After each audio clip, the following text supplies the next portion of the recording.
I taught for 14 years in an AI or EI classroom, and then it kind of morphed into an ASD classroom. And then from that, I kind of moved into taking care of state testing, which was kind of like just like a gigantic ulcer. That was a horrible time of my career. And then moved into like educational tech.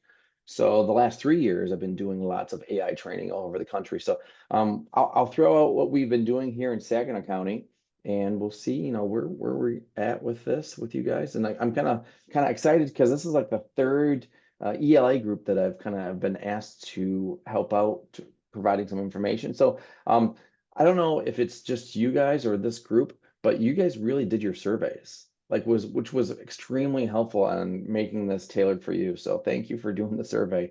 I appreciate it. So okay, let me start this presentation here. And can one person kind of be the person that, if there's some chat stuff going on, will you be my chat person? I can do that. Awesome. Let me just kind of click through here a couple of times. A couple of things I need to kind of set up. Any questions before we start? All right, here we go.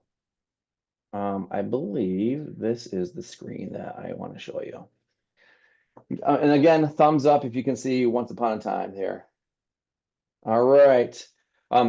So as we go through this, again, unmic yourself if you have any questions. Let's make a conversation out of this. So when I first started doing this, it was kind of like all the entire approach was to let's see how much stuff we can make and how much time we can save. Now that was maybe the first year and a half, and now we have a totally different approach because we started to see some weird things happen of like, oh, you're gonna have extra time because you're writing all your lesson plans or you're having AI help you with your IEPs or whatever field you're in. And so we're going to give you some more work. So we kind of retooled our approach here in Saginaw, especially. We had all of our superintendents. We have 12 districts here in Saginaw County. So we had all of them go through multiple trainings with me and other organizations on just AI. We went through our principal groups, and then we started training our teachers. And when I say training at the teachers, it's kind of like what we're going to do today. We're going to kind of throw a bunch of stuff out and we'll see, where you're at, because it's a little bit of a spectrum of AI knowledge, I guess, now, because some people have really dove into it. Some people are just getting used to it. Some people are against it, and that's totally fine too. So now we've done the administration. We've gone through the teachers. And this year, we're finally opening the doors where we're going in and talking to students about it, which is a little bit of a scary thing because some of the things that we talk about are sad. We go over all the cons of all the stuff that's coming out. And then we also talk about some of the advantages that they could have. And then we also say, this is a tool, but you don't really have any of the training yet to use it. So it's kind of one of those weird things of exposing them to it. But then as we go through this presentation today, you'll kind of get the flavor of we're really focusing on modeling it for you. So you might see me do a couple things here, and you're like, yeah, he just talked about that. Well, I'm going to try to do what I'm preaching here, just like when I do trainings for the kids. So as we go on, I want to make sure we all know kind of how AI works, because sometimes knowledge is power. And if you don't know exactly how it works, it can be very, very scary for you. So I'm not gonna, there's too many of you to look on the screen here, but you may have seen this before. If you haven't, this is called Quick Draw. Okay, so this is old. This is from Google. And Carrie, give me a thumbs up if you can see what do 50 minutes. Okay, perfect. So these are all data points, okay, and all different types of drawings. And this is kind of a fun thing to do with kids. Or if you're trying to explain this to your mother, I've used this with my mother because she doesn't know what I do for work. So I've had her do this a couple of times. So I'm just going to click on Quick Draw. So if you're ever doing this with staff, you're trying to call up the art teacher and you say, let's draw. So I have to draw a pear in 20 seconds, okay? So I'm not sure if you guys are going to hear this. So could you guys hear it guessing? No? Okay, so right when I'm drawing, AI is trying to guess what I have. And maybe next time when I share, I'll make sure I share the sound. I thought I did though, but we'll do a spreadsheet, okay? And I'm not really sure how to do a spreadsheet here. So you guys might be better at this than I am. Man. So you got the idea, okay? So it was guessing.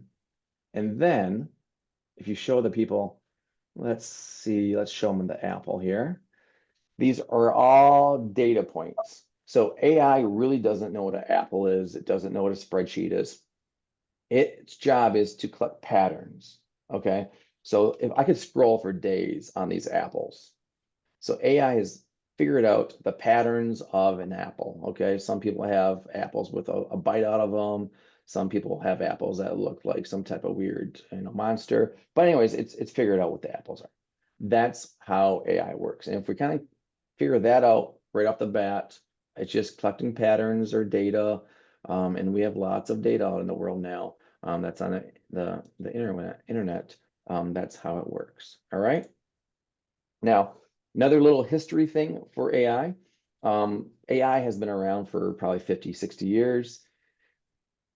We are working with weak AI right now. So the stuff that I'll show you today will be like the junk of tomorrow. We're moving very, very fast now into AGI. And at the end of this presentation, I'll show you a new thing that just came out where AI doesn't produce something for you. Because like we might do a text-to-text prompt where I type in, create me a water cycle lesson and it gives me a text output. Or I can type in a text prompt and say, make this orange ride a bike, create a picture of an orange riding a bike. So there's all those things. But now there's a new thing that's called Operator, which is on ChatGPT. I don't expect anybody to run out and buy it because it's $200 a month, but it does something for you. So it doesn't produce something, it actually does something. So if I had a small business and I had lots of, if I didn't have like a secretary or something like that, I could have it call out and schedule meetings or make reservations and all this stuff. I'll talk about it later, but that's kind of where we're at right now. And then we're also like looking into the future of super intelligence, or they call it ASI, which I'm not really sure what that will look like for us, or if that's going to be a nightmare or a dream. So we'll see as we go. But interesting times we're in. So a long time ago, I used to teach coding, and I'd use code.org, and I'm sure most of you are familiar with this.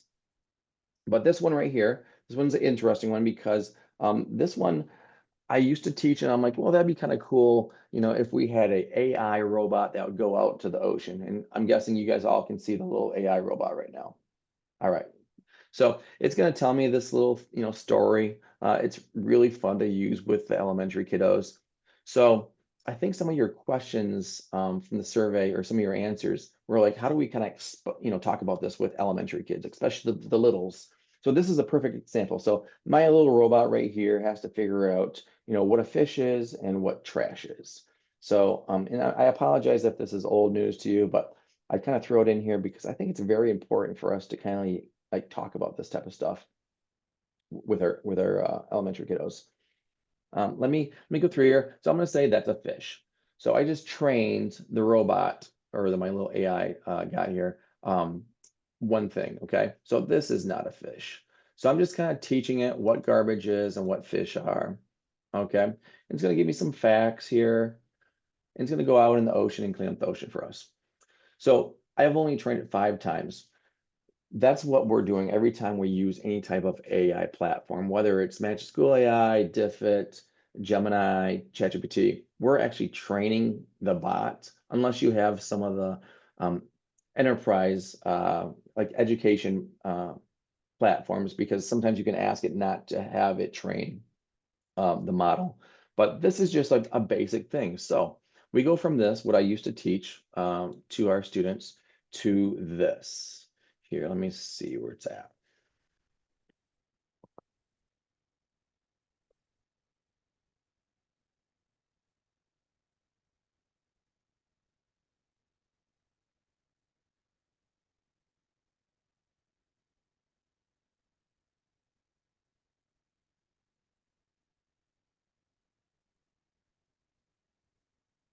So can you guess what that is doing right there? Go ahead. Somebody unmute. I need to hear somebody else's voice.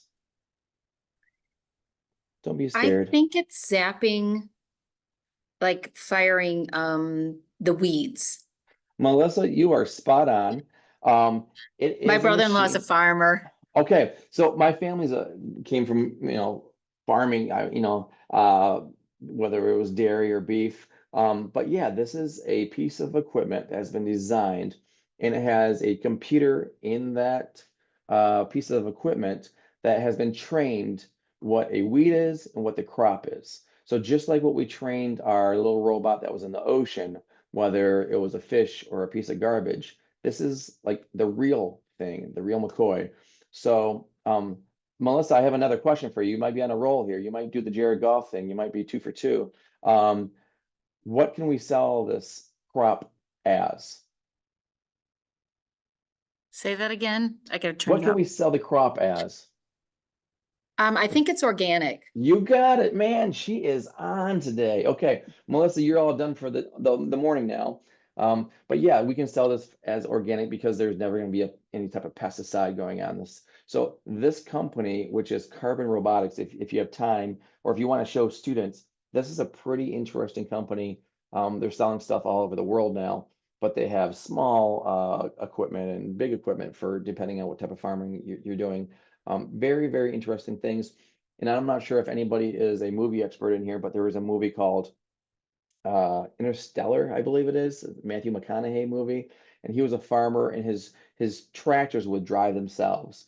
That's where this company is going right now. They do have the equipment, but now they're taking the tractors that the farmers have, and they're creating bots that drive them. So pretty interesting stuff. This was kind of like fictional, like 10 years ago, but now this stuff is happening. So interesting stuff. So, one other thing, I read through all the survey stuff. I know we might have some people that are a little scared of all this new AI uh, options out there, but sometimes you just have to start with some easy stuff. So, I'm gonna see if I can jump on ChatGPT here. And Carrie, you can see the screen, correct? Okay, perfect. So we are gonna pull up something, and some of these things are just kind of goofy little tricks. Let's see here. I'm gonna type in, I think I named it dinner. And you probably won't be able to see this right off the bat, but this is a picture of my refrigerator. And just so you know, you can't see this very well, but you will in a second here. So I'm gonna say, make me dinner from the photo. So you might be able to see the picture a little bit better now. So my middle or my high school daughter kind of organized the fridge a little bit better for me when I took this picture. But AI, ChatGPT, is going to go through here and look at all the stuff that I have, and it saw that I had some ground turkey right here, and it's making me dinner. Okay, so I could tell ChatGPT, like it's asking me a question already. Would you like a vegetarian version or a warm dish option instead? So with this stuff, yeah, we can make lesson plans, we can write IAPs, we can do all those things, but sometimes you might just have to start out with some fun things to try it out and get used to some of this thing. Now, I hate to stop the whole presentation, but has anybody used this for like any type of whether they're on a fitness journey or they're trying to figure out a new skill or a new hobby? Has anybody tried that out? I don't know if you can unmute or throw something in the chat there, because I'm always curious what people are using, because I mean, this has been interesting for me. I can unmute and answer that question. My girlfriend has celiacs, and so she's constantly trying to find gluten-free options. So she asked ChatGPT to make her a weekly menu of all gluten-free meals, Monday or breakfast, lunch, and dinner. And it created 7 days worth of gluten-free meals for her. That's a perfect example. Yeah. We have a lot of PD here, and that's the question is always, dietary restrictions. And we usually always have it on our surveys, but sometimes it gets really difficult for us when we have, I mean, we have a lot of options around Saginaw to order from, but sometimes it's kind of difficult. So we put it in ChatGPT, And we also put the number of people that are coming to the PD because we we always seem to over order every time. So we've been using that with some of our secretaries and stuff around here. Kind of interesting because it'll go out and tell us exactly what to order and what not to order based off of the dietary restrictions and off the number of people attending. So just keep that in mind as we kind of go. I know some people like this is like a parlor trick, but we need to kind of start with some fun stuff before we kind of dive into all the other things. Anybody else with a cool, and thanks again, Jennifer, for sharing that. Anybody else with a Carrie, anybody in the chat about? Yeah, there's a couple in the chat. Liz says that she uses ChatGPT to draft a family vacation itinerary. Oh, yeah, yeah, yeah. Where'd you Um, go? We actually went to Park City, Utah. Okay. I I'm just like I just opened up like the you guys are a very smiley group. Mike, like did you guys just like get like good news? Did you guys all like play the lotto together or something like that? Why are you guys all so happy this morning, man? Okay. All right. So anybody else? There's with- a chore chart for their kids. There's a dry land training program for offensive, defensive, and goalies in a competitive hockey program. Okay. And using ChatGPT after I write a conference proposal and needed to get it down to specific characters. Mm. So she still has to revise it, but it's helpful. Yeah, yeah, yeah. Those are all good ones. I presented this to a group or a district, and there was a couple of gentlemen in the back that I could kind of just guess that they're football coaches, okay, by their attire they were wearing. And I didn't really know if they were paying attention to anything I was talking about, but they were actually back there trying to use it for play calling because it was during the football season. It was very interesting what they were trying to do, but yeah, so. Yeah, and if anybody else has some, throw them in the chats. I'll make sure I'll take a look at the chats because sometimes I just steal these ideas. I did use it for spring break this year. It took me to Savannah for 2 days, and then it took me to Tybee Island, which is on like about 20 minutes east, yeah, east of Savannah. And it was awesome. And we kind of put in what my two kids wanted, and yeah, it was perfect. So, anyways, we gotta keep going here. Gotta keep cruising. Oh, one more thing I just thought of. If any of you are working with, well, I guess we all should be working on this, alt text.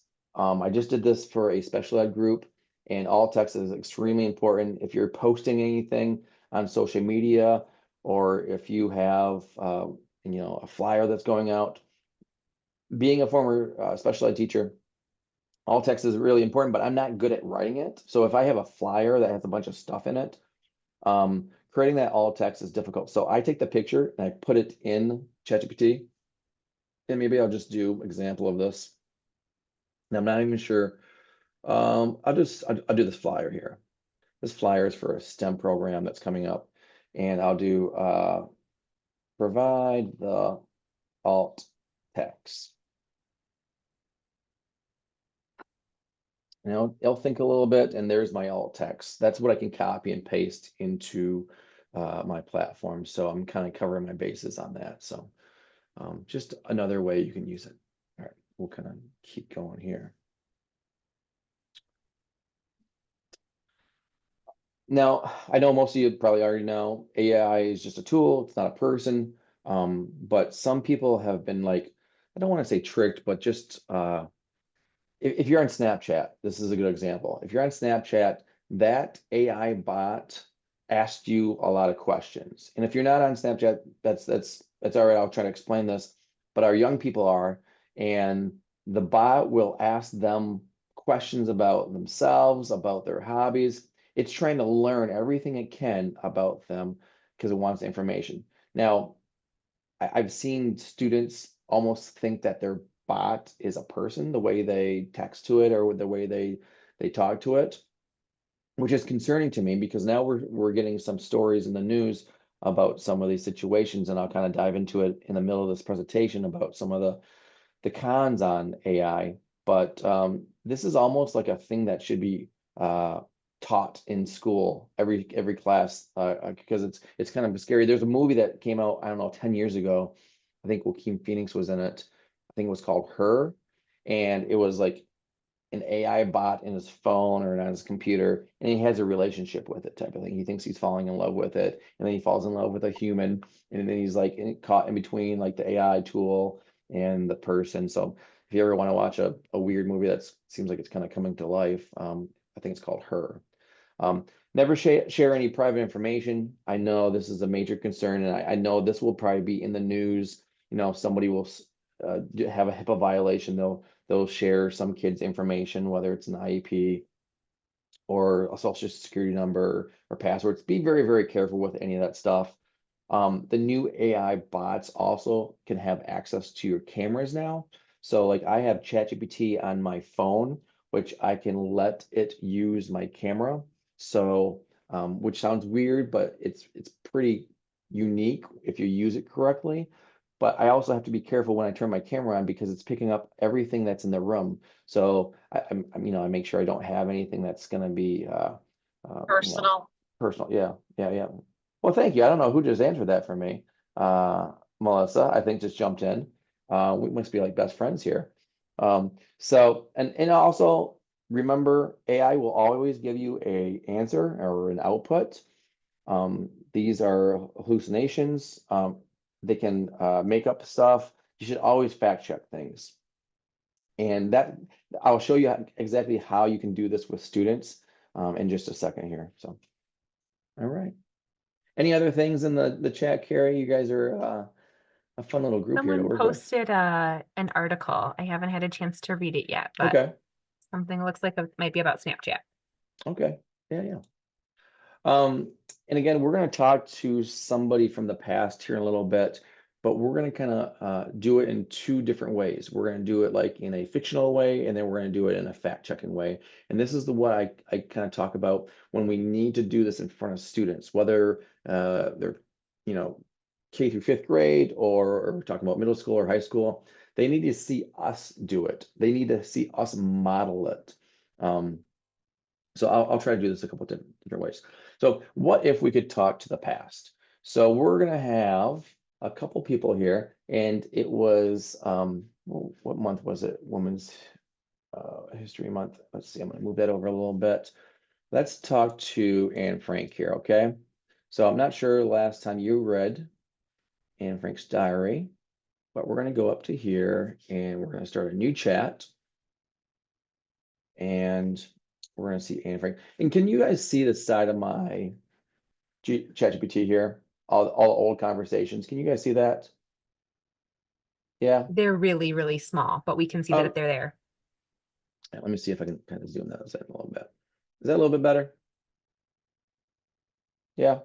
All right. So the winning lottery numbers, I just renamed that. I just don't want to throw you guys off here. But like these are all my old conversations. So yesterday I was on a call with Leslie Fisher. We're booking her for next year.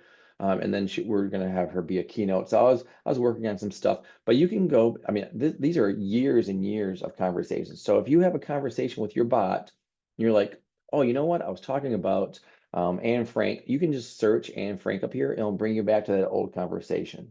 All right.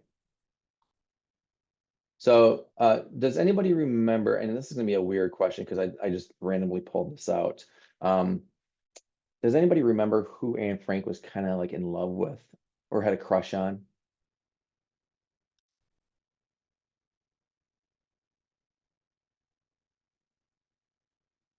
No, it's okay if you don't. All right. So that's my prompt. I'm gonna ask my bot to answer the following question as Anne Frank. All right. So what did your father do for a living? So you probably, most of you remember Otto. So Anne Frank's gonna my Anne Frank bot is gonna go through and give me some, he worked in business. So this is something we can fact check, okay? We need to kind of teach our kiddos, all right, we need to go and see if Otto was really a businessman. And if we fact check it and he was a farmer, then we can say, okay, there's one of those things that it gave us, a misleading information. Now, I can say, did you love Peter? So Peter was a boy who she kind of had some glances at. They didn't really have a good relationship, but it was one of those things like they walked by each other and they thought they were in love type of thing. These are things that the middle school students were asking because I was in front of a classroom and they said, what would you ask Anne Frank? And this is right after they got done reading the book. So they had some interesting questions. So again, this is something that I can't really fact check. Okay. We know she had some feelings for Peter, but we can't really dive into if that was, a real thing or not. Do you guys kind of understand like how I can go back and forth in front of a classroom and say, hey, this is kind of like what we can fact check. These are some of the things that AI just might generate for us. In a way, sometimes it can be fun, but another way it can be very dangerous. So, all right. Any questions? I hear beeping. I'm not sure if people are jumping into the meeting right now or commenting. Has anybody used it like this? I know this is an interesting group of people here. Does anybody use it for talking to somebody in the past? I haven't, but I think it's a really cool idea because kids do have questions, and I think it is a great way to find some answers, but to show them that you have to still check, even though it's coming from ChatGPT, you have to check that it's true or not true, and that you can in some cases. Yeah, Melissa's kind of my go-to right now. Anytime I need a answer, Right. she's just there. Just another thing you can do a readout. Let me test this out because I did switch some buttons around. Let me know if you can hear this.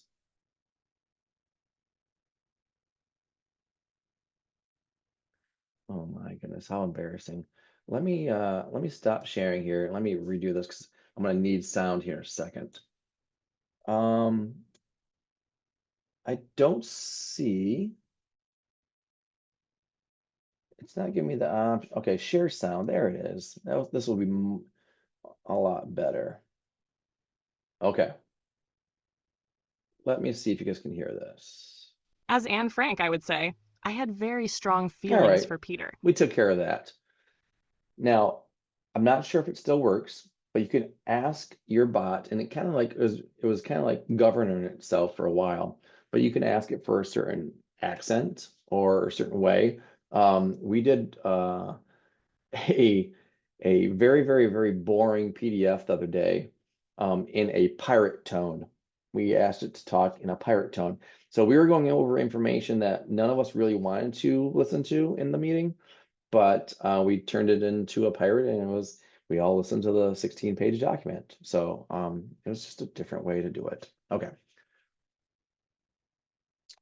And Carrie, you make sure I keep on time here, okay? I'll get off on a weird tangent. Now, Melissa and everybody else. Now, if you like talking to somebody in the past, I think podcasting has been very popular for a lot of us. But if you use it in a way that a student has to talk to somebody in the past, you can have them do the research, you can have them write a script, and then they record themselves. And the magic of this is the first time you have a kid record themselves, they realize, oh my goodness, I say 1,000 times a minute. And then we said, that's okay, we can re-record this. They don't even know that you're working on public speaking with them, but you already worked on writing with them. You already worked on some of the research, or they worked on the research, they worked on the writing. And then you can use Canva. I mean, you don't have to have special microphones and equipment. Don't worry about any of that stuff. So hopefully this works here. This is my daughter. I asked my daughter, I'm like, she's kind of like my guinea pig. I said, I want to like show people how this works. So we've done a couple of these. We did a like intro one. She was really into Joan of Arc for some reason for a while. So she did all the research and then she wrote a script and then I interviewed her. So this is the interview with Terry, the T-Rex, okay? So give me the thumbs up if you can hear this. 8,000 pounds, the strongest of any terrestrial animal. Yes. This helped us hunt really... large prey and crush bones. Speaking of hunting, like how did you guys catch your prey? Despite popular belief, we weren't sluggish. Scientists estimate that we could move at speeds of up to 25 miles per hour. Our strong legs and forward-pointing eyes, which provide to be 5 feet long. And let's talk about your arms. Everybody's talking about the arms. They're quite famous. Tell me a little bit about the arms, please. Yes, the arms. They were short, only about 3 feet long, but they were muscular and could lift hundreds of pounds.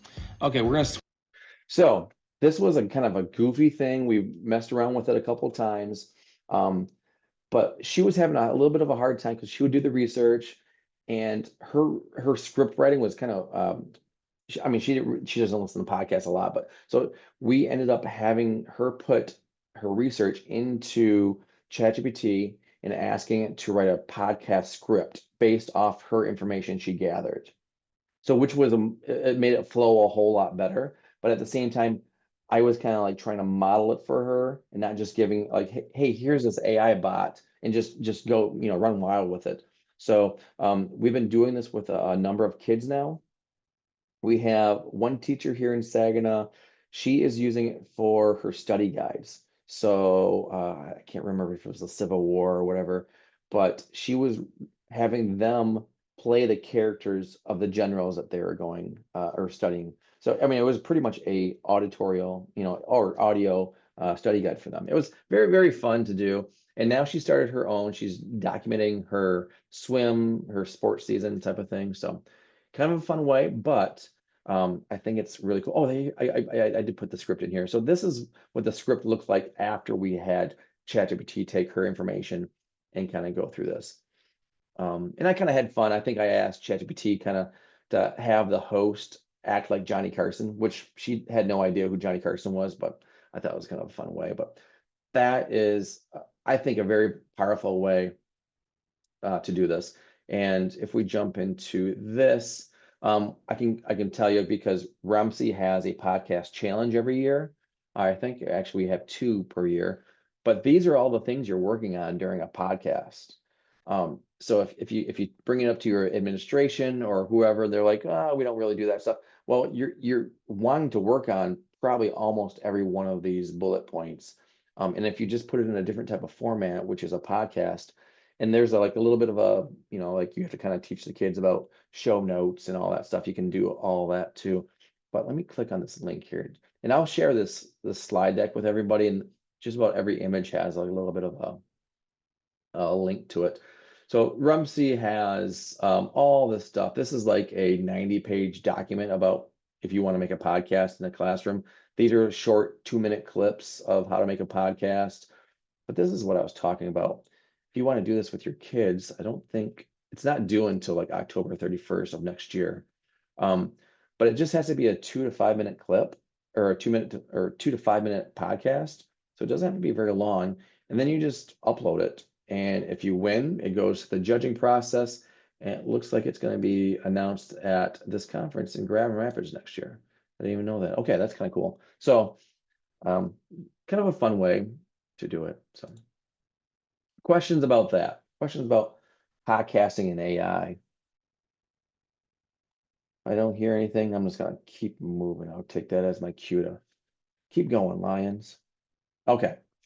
Now moving into something that you guys might be focused on is, this extremely fun document. I can't remember how many pages it was. I think 67 pages. Okay. You're probably always reading this on Friday nights. So let's pretend we know nothing about this document and we put it into a program called Notebook LM.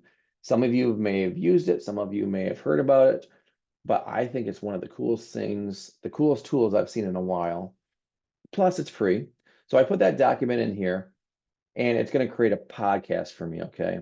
The Michigan K-12 You standards guys can hear for that? English language arts. Think of it like a guided Excellent. tour, maybe. Okay, so Pulling out. you may have seen this before, but it's just creating a podcast from the document that I uploaded in here. It did create me kind of like a brief overview in text about the document, but I'm going to let this play for a second, and then I'm going to show you a new feature that you might not know about. The really crucial bits from this document. It basically outlines what Michigan students should be learning in ELA. Right. And importantly, how literacy skills fit into. So I'm going to pause it, and then I'm going to click on this new thing here. And if you haven't seen this, I think this is really, really neat. This is in beta mode right now. And I think it did its thing.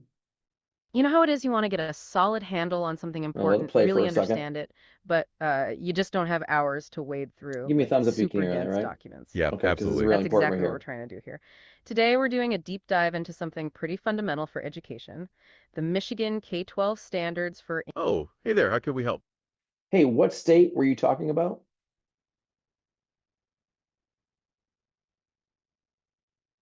That's a great clarifying question.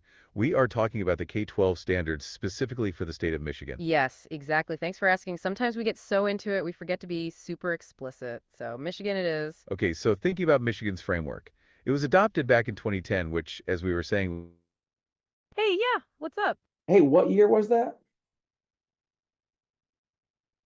Oh, another excellent question. You're right to ask for that context. we mentioned it very briefly at the beginning. The Michigan K-12 standards for English language arts were adopted by the State Board of Education in 2010. Yes, so these It's kind of like talking with my mother. It's just like she's always asking clarifying questions.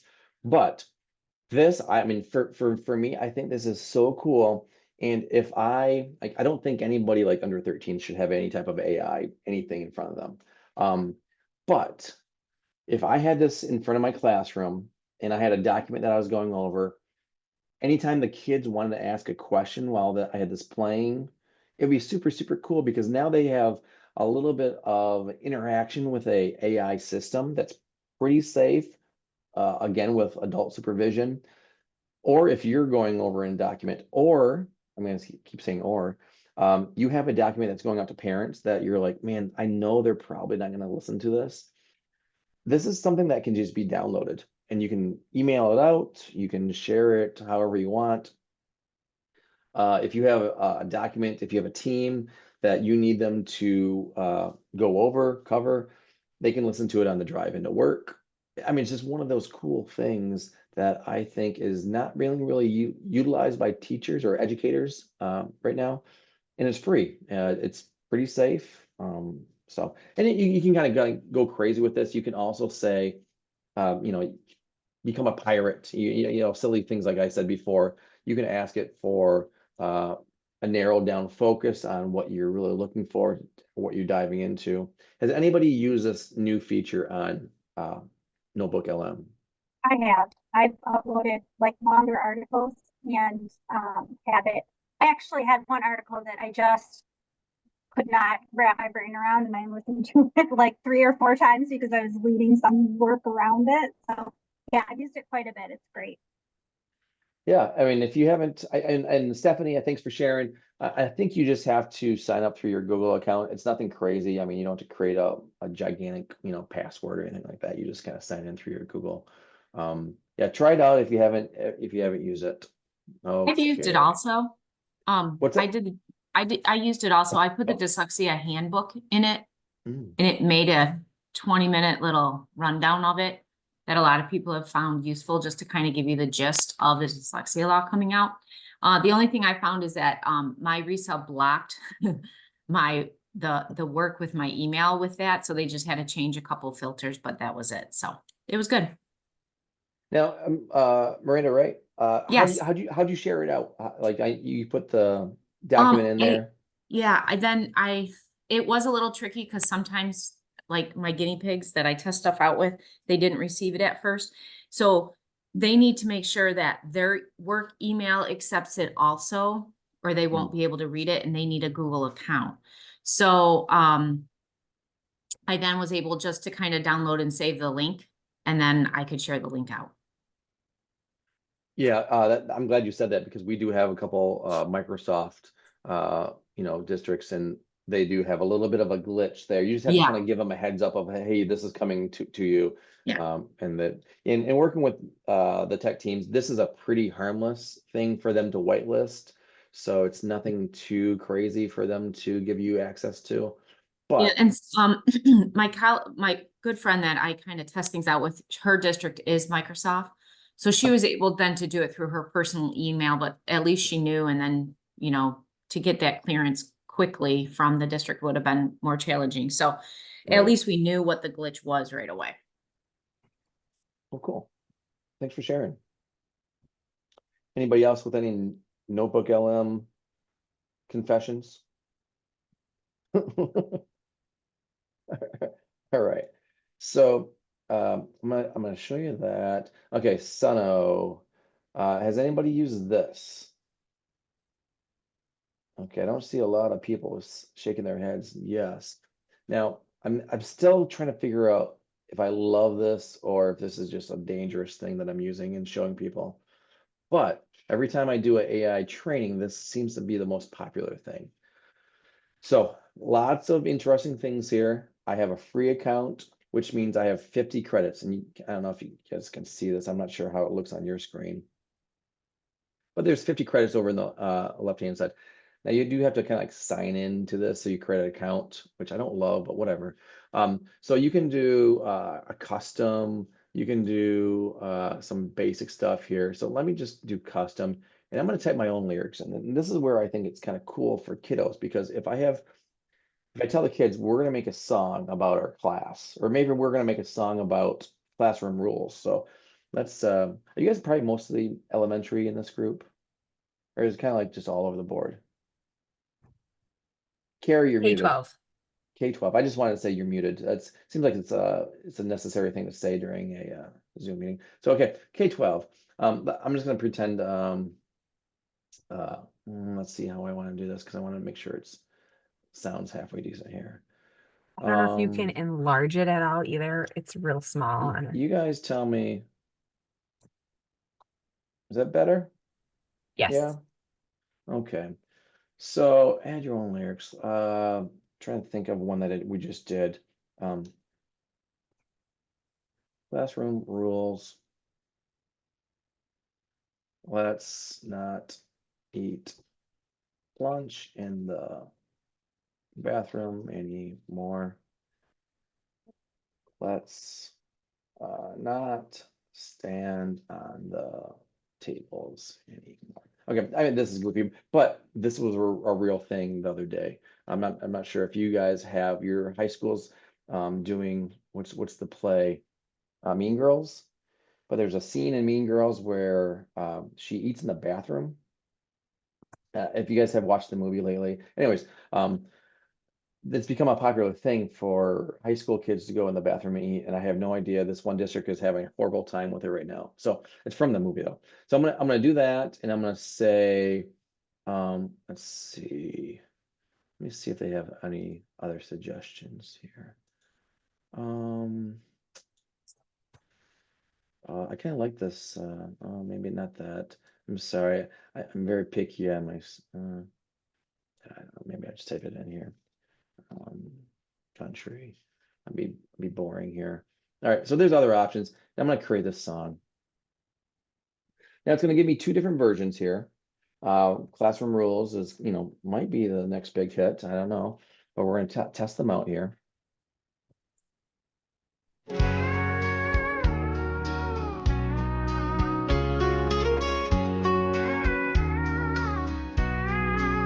Classroom rules, let's not eat lunch in the bathroom anymore. Let's not stand on the tables anymore. Not gonna lie to you, I might be singing that later. That's version two, a little bit different.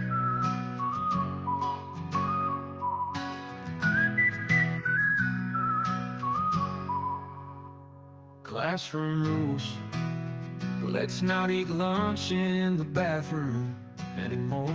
Let's not stand on the tables anymore. All right. Now, I'm not sure about you. Maybe it's just because I just created this. I think it's really good. But if you have the kids give you the lyrics, their song comes to life. And you can have them write the lyrics. So you can type, or you can incorporate all the little things that you already do, maybe in your job, or if you're trying to like softly push the teacher into a direction where it's, like they're not doing the same thing for the last 20 years. This is a pretty fun thing.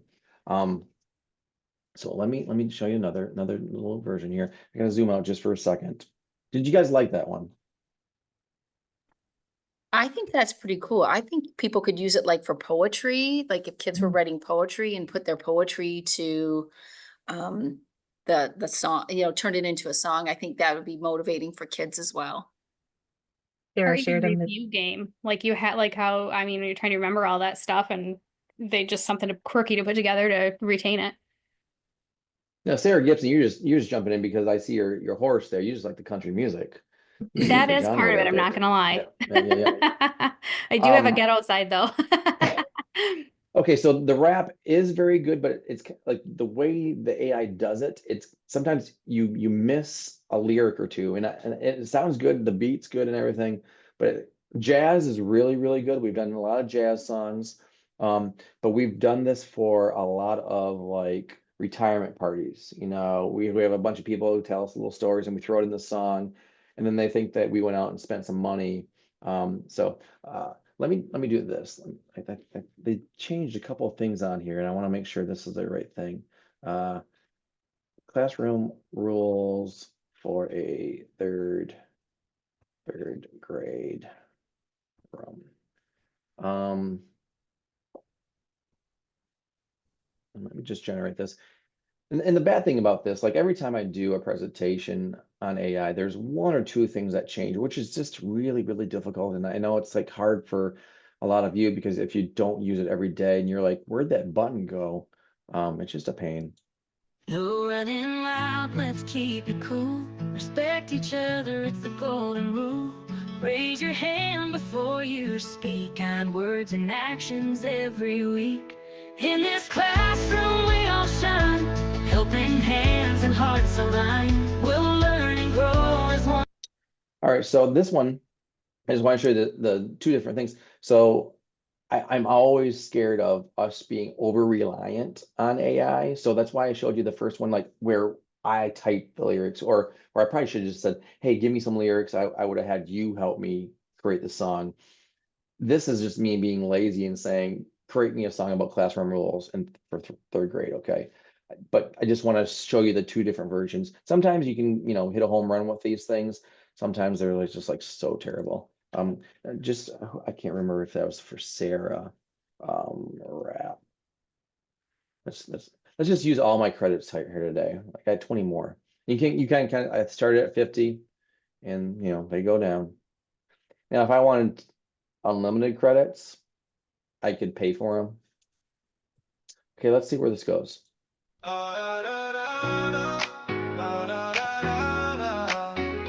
Keep your hands to your sides, don't invade no. Now, it might be me, but that does not sound like rap.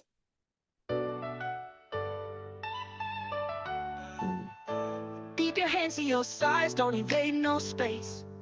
A smile's the best rule to light up the place. Raise your hand high when you've got something to say. Respect all our friends, that's the third grade way. We're learners, we're dreamers, we shine. All right, it's not really, I don't know, Sarah, really is not hitting the core there. Let's try gangster. I don't really type in gangster for too many educators typically, but let's just go there. Classroom harmony. I kind of like the title of it already. It's got to be better than what we just heard. Oh. Raise your hand, give it a try. Speak one call, reach for the sky. Listen. It's still not. Raise your hand, give it a try. Speak one call, reach for the. All right, I'm moving on because I'm unhappy now. So, anyways, that's Suno. I apologize about gangster rap. That was. It's more like R&B or like a little bit of a hip hop kind of swing, but not quite rap. But I should have typed in Pac. Tupac. Anyways. All right, we have less than 30 minutes, I think. Right, Carrie, we're done at 30. And I appreciate you guys being on a Zoom meeting for this long. I was on Zoom yesterday. I'm like, oh, I had like suppressed memories come out. It's like, my goodness. All right, one thing that out of your survey, you said, how do we teach this? How do we expand on some of this? So this is something that I don't know why people aren't using yet, but it's Day of AI. And again, Carrie, tell me can you guys see my screen okay? I feel bad, like, okay. So this is just signing up through your I'd recommend your school email account because it's kind of looking to see if you're a teacher or not. And you can kind of go in here. It's got all this different stuff. Day of AI is, I think, on the 16th of next month. And we're kind of like trying to push a lot of our schools on the 16th, do something in AI. And it has a curriculum already built for you. It's K through 12. You don't have to be any kind of a crazy guru on AI, but it's going to have you make a copy of this. And this is kind of like a crash course of what I'm trying to show you. But you kind of figure out I mean, you could do this on your own type of thing too, but with a team would be much better. But it kind of shows you what they have here, okay? Let me go back, where'd it go? I might have to sign in here. It's gonna tell me to sign in. And it has PD for you, and it's nothing crazy. It's pretty easy. Why is it? Maybe I'm on the wrong slide here. Let me see if it's on the next one. Here it is. All right, this is what I wanted. And there it is. Oh my goodness, what's going on today? Maybe I need to be in present mode. Present? Sorry. I'm dealing with a bunch of stuff right now. Okay. That's not what I wanted. I wonder if I copied the link twice. My bad. I apologize about this. The presentation was going so smooth. Yeah, I copied the link twice. Anyways, if you go into Day of AI, my goodness, clickaroo here. It'll give you everything you need. And I'm trying to figure out where it has. Usually asks me to sign in, and I'm not seeing it right now. And I had the link in there. Maybe if I do this, oh, that's going to do the whole thing. Oh, what a disappointment I am. Okay. Maybe I'll come back to this in a second. I feel like I failed you on this one. Anyways, this is actually pretty good if you know what you're doing, but obviously I do not. So they do have lesson plans. They have slide decks, K through 12. I would highly recommend, even though I just try to show you, I don't even know how to use it right now. I don't know why it's not doing it. Anyways, Day of AI. Ugh, what a flop there. Okay, let me get out of that mode. Moving on, I'm gonna redeem myself. All right. So I know you had a bunch of different questions in the survey of, okay, what about AI literacy? And like I have my own opinions on some of this stuff, but I'm gonna show you just, I mean, whether you use Gemini or whatever your favorite thing is. What are your thoughts on AI and literacy? Okay, so this is a little trick here. Your prompt is weak right now, but if I say in Michigan, okay, now it's going to start, oh, they're in Michigan, okay? So it can kind of go through all this stuff. So I'm just trying to tell you, like, yeah, I could kind of give you my opinions on AI and literacy, especially, you know, in our area or region here around here. But ask the bot, okay, whatever you're using, and don't stop there. So I see a lot of teachers, they go through my training and they get the information, but then they still use their platform, their AI platform, as like a Google search. I'm like, no, like I don't want you to ask that. I want you to create something. Whether it's a lesson plan about the butterflies that you always use, make that better, because I just feel like they kind of like do certain things, but they're not taking full advantage of this. So, oh, look at that. Look at this. Second ISD throwing it in there. That's kind of interesting. So then ask this question here, okay? Would you like me to show more examples of ways of AI? Then I say yes, but I'm a middle school ELA consultant. Yeah, that looks good. Perfect thing to mistype in front of a bunch of ELA consultants. All right, so that's what I need you to do. You can ask your bot for whatever, but you got to have the conversation. That's the only way we're gonna get better at this, because a lot of times people will be like, yeah, I used Gemini for a little bit, but all the outputs were like crappy. if I was just trying to be honest with them, their input, their prompt was probably crappy. You know, we're just not good at it yet. We haven't sharpened the blade as much as we need to. So, and then we can kind of go through here, and this is probably what our kids will be learning to do before us. They're going to have these conversations back and forth. Now, we would love to have it like, you know, have a conversation about ELA. Now you can kind of see my bot is just kind of going kind of crazy here. Okay, it's just going to give me information. I apologize if I'm giving you a headache by scrolling so fast, but I'm trying to get down to the. Can you make this short and sweet? You got to tell your bot what you want. Okay. I have one prompt that I throw in there. I'm like, don't yak about this topic. I want to kind of like you to kind of cut to the chase. So yeah, it's going to be much shorter than that 16-page response it gave me. All right. Probably should ask you guys, are you guys having these conversations with your bot, or is it kind of just like that? I'm still learning how to do a prompt. Or is it all over the board? Did my microphone go out? Are you guys still there? It's okay. You don't have to answer that one. All right. You do have to answer this though. At least maybe one or two people. Do you have an AI policy in your district? I see like Aaron gave me like that would be a good thing. Aaron, is that a no? I'm not sure. Do you know, Mary? Okay. I'm not sure. Okay. And is Mary like the superintendent? No. Heavens, no. That's okay. No, I was just teasing because a couple locations I've worked with, the superintendent's like, "Do we have an AI policy?" I'm like, "You should know that." So if you don't, that's okay. You should soon, and it's not just for cheating, because like that's typically where most people will go with this question, because they're very concerned about cheating. And I'm not sure if it's, I mean, you may have heard this from like other presenters, because I think you may have had Michigan Virtual, but all of a sudden, like it seemed like a lot of people were very concerned with cheating. And Stanford came out with a bunch of research. Cheating hasn't gone up or down. It's like the same kids cheating. They're just using a different tool to cheat with. I mean, there's been cheating before this, before AI. So, Carrie, I see there's like a couple comments. The chat says some people are working on a policy. Some people said that GELN shared a sample a couple of months ago, so that's giving people some place to start with.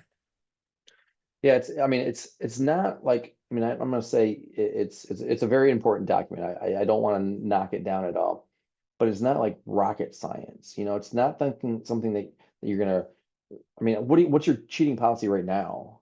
I mean, just kind of like morph it into that, but you have to put in like, if a kid gets caught using any type of AI platform, you know, I'm very, very, I don't want to say, I gotta be careful how I say this.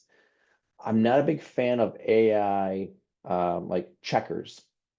As of right now, I don't think they're very good. I'm working with two colleges, and they have a program that they check their kids' papers with, their students' papers.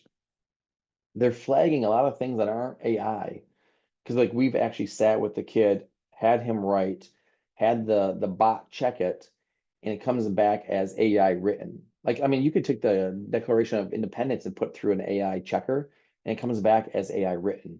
I don't think those things are there yet. And a lot of those companies are preying on school districts of, hey, buy this thing because cheating is really a big concern right now. And a lot of kids are, you know, kind of like being shot down by these things. And now there's parents suing the districts. So I just not a big fan of that. I mean, I don't know. Anyways, I shouldn't go too much into that. Another major concern is, I'll save that just for a second. Let me kind of move my screen around here. I don't want to jump the chart here. Okay. So right now, we have the builders, the boomers, Gen X, Gen Y, Gen Z. Gen Alpha is, you know, kind of just hitting the streets with us. And then Gen Beta will be coming sooner than later here, or I guess they're already been born, I guess I should say. They're going to be the ones that have grown up, and I'm just talking about beta, the ones that are growing up with AI just in their, life. It's just it's a normal thing. Some of us on this call kind of probably remember before the internet or before cell phones. So think of that and how that kind of changed. But for our Gen Alpha, there's major concerns, in my opinion, that we should be talking about before it's too late for some of these things. Now, I still think cell phones should be almost like a class, not like a whole semester, but they're very powerful devices, and I don't know if we really taught our youths about that and how to use them properly. So there's just an issue now in most of our schools because we just haven't done that. Now, this is a kind of a scary thing here.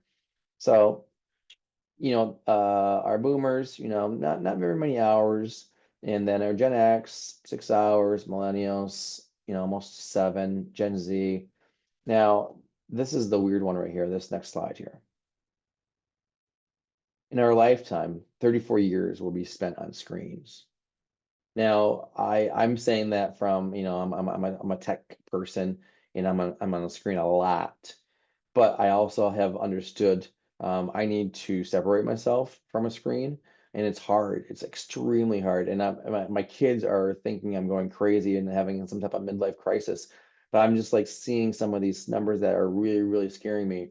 And I don't know what that means for us in the future. I'm not sure if you all are kind of experiencing this type of thing right now, but for my 2 daughters, they just got cell phones. It's a new thing. They don't have hardly any social media apps, but we're really trying, like if we're in the car, no phones right now. And I'm not even sure if I'm doing the right thing because they're listening to music or whatever. I don't know. But yeah, just one of those scary things. Carrie, anything in the chat there? I saw it just pop up on my. Yeah, someone just said nature deficit disorder is a real thing. Yeah, take your shoes off and put your feet in the grass. I'm so concerned about this right now, and this is coming from a person that's like I do trainings on these things. Anyways, let me kind of keep cruising here 'cause we're running out of time. And if you ever see me in person, this presentation is a little bit different. Typically, I bring in laptops, like 30 laptops, and I have you guys on the laptops assigned under my account, and I have you try out different prompts. Just doing a Zoom it's kind of hard to do that, but I do appreciate you guys just like chilling and listening to all this stuff. Other things that are kind of going on, AI is not good for the environment, and this is a topic that nobody talks about, and you don't see it in the news very often. It takes a lot of water. So like I generate images, okay, like for demonstration purposes.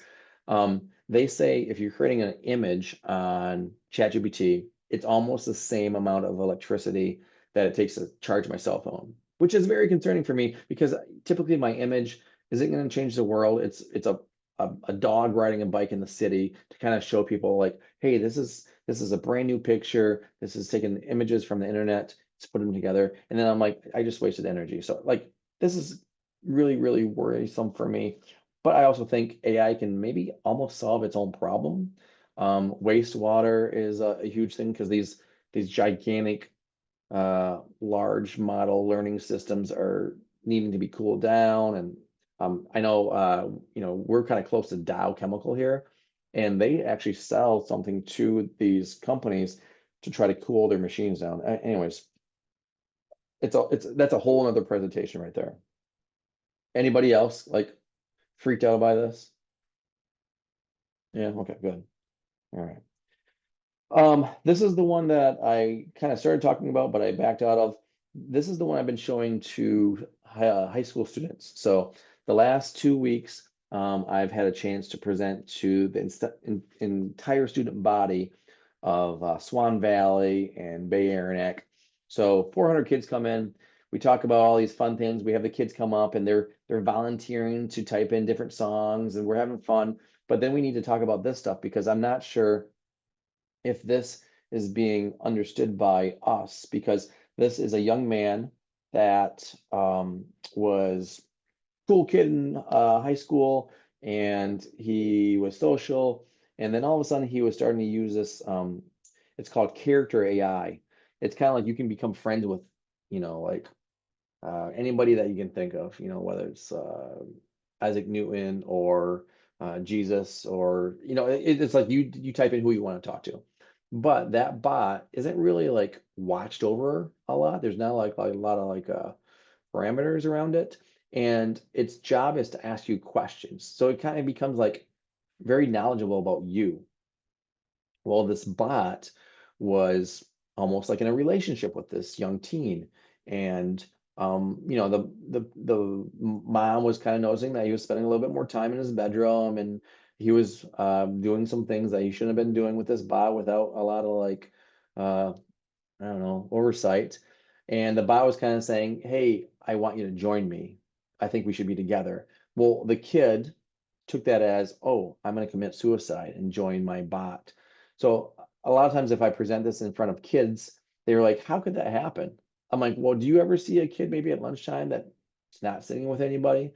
How do you think they would feel if they had some type of companionship, even if it's a bot?" Like, so we started having those conversations. And then the big thing is like, we need to teach those kiddos that maybe they're looking for some type of companionship, that these are just programs that are like kind of like programmed to get stuff from you.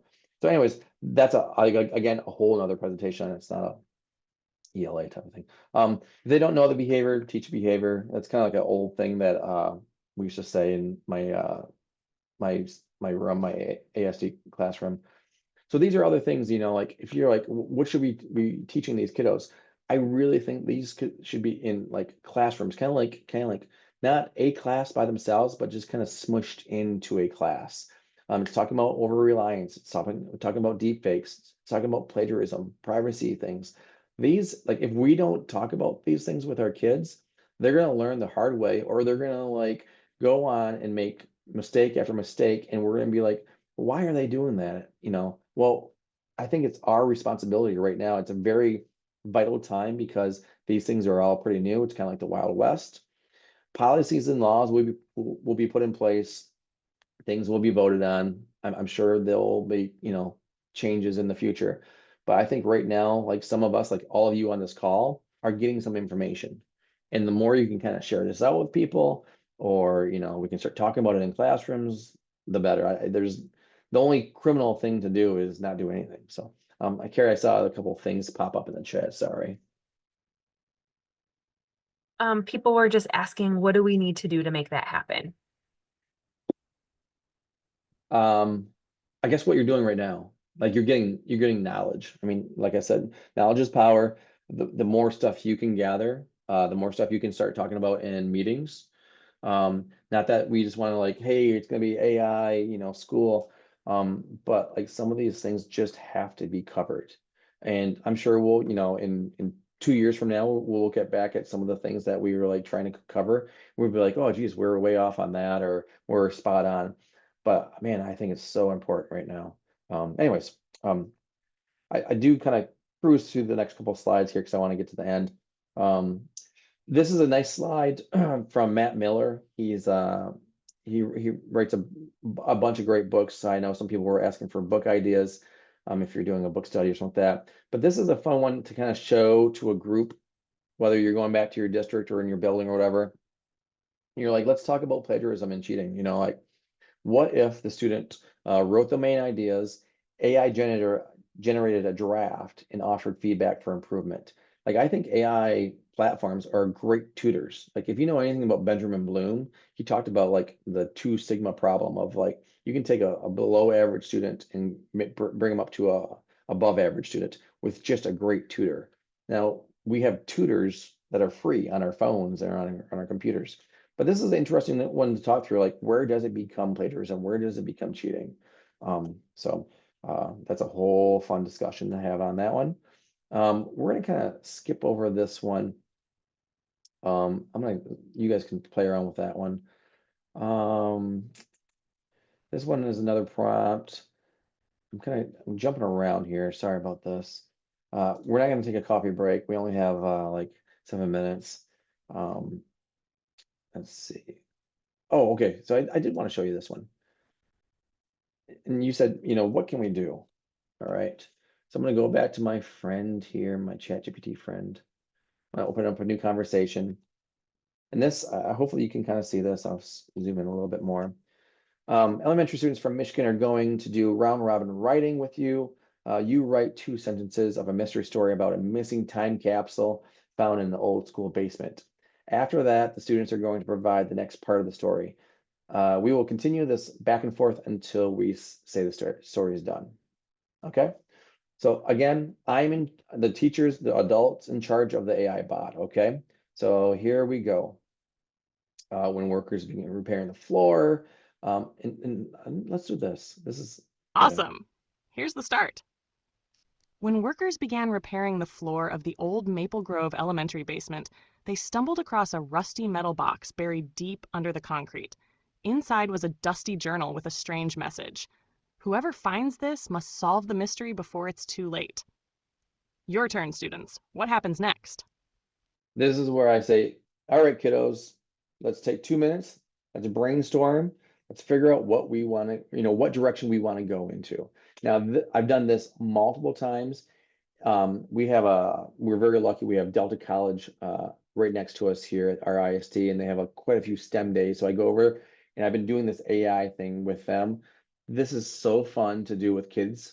And you gotta keep going and keep going. But I highly, highly recommend this type of stuff, doing in front of kids, showing them, exposing them to AI in a safe manner. So they're not learning this from like their brother and how to make, nasty, images from somebody else. I mean, some of these kids that learn the right way to use this, it could be life-changing for them. And another one that I had on here, I have to go back in my little conversation here. Oh, I can't remember where it went now.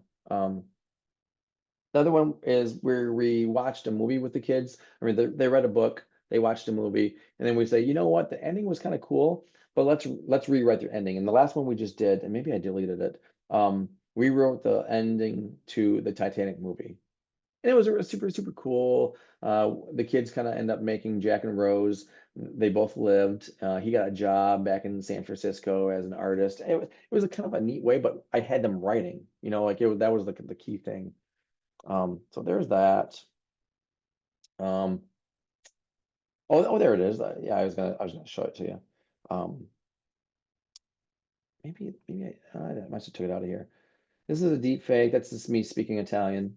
That's a whole another conversation if we want to Ciao a get there. tutti, grazie per avermi ospitato. Okay, let's kind of keep going. Let's get out of control here. Prompting. Make sure you say you are or I am a ELA consultant in Michigan. That's a great prompt. You're narrowing the focus down. And then have that conversation. These are kind of like things that we practice if we were face to face with you. Some of the things that I've done with high school students, we've done job hunting, whether it's for resume, their budgets, mental wellness, which we have to kind of be careful with certain things, or hobbies if they're looking for different hobbies or trying to get into something. This one is one of the best ones. Now, I can't do it on my phone right here, but I have ChatGPT on my phone, and I say, my daughter is studying for the Civil War test. I need her to study based off her favorite TV show, which is The Office. And then it creates like a whole theme of a study guide with like Michael Scott being Abraham Lincoln and Dwight being, another general. It's a very entertaining thing, but I can't do it right now because I can't hook up my phone. This is me in Savannah. So I'll set this up a little bit. Yeah, there are a ton of flies in Savannah, and we missed the tour guide. We were late to going through the tour. Bugs. So how did the Union soldiers overtake the fort? Yeah, the rifled cannons made a huge difference. They were able to break through the fort's walls, something that wasn't possible before. The Confederates inside had no choice. So another example, you can use this in front of kiddos. I know that you won't be at a fort in Savannah, but all right, trying to kind of cruise. I know I'm running out of time. Just in case if you haven't used Diffit in a second, I know you guys were asking about books and how, we got to be careful with some of that stuff. So, what was is it Shout Out Loud what was the movie that just came out on Disney? It's a young lady that's using an AAC device. You guys know what I'm talking about? Out of My All right. Mind. Yeah, thank you.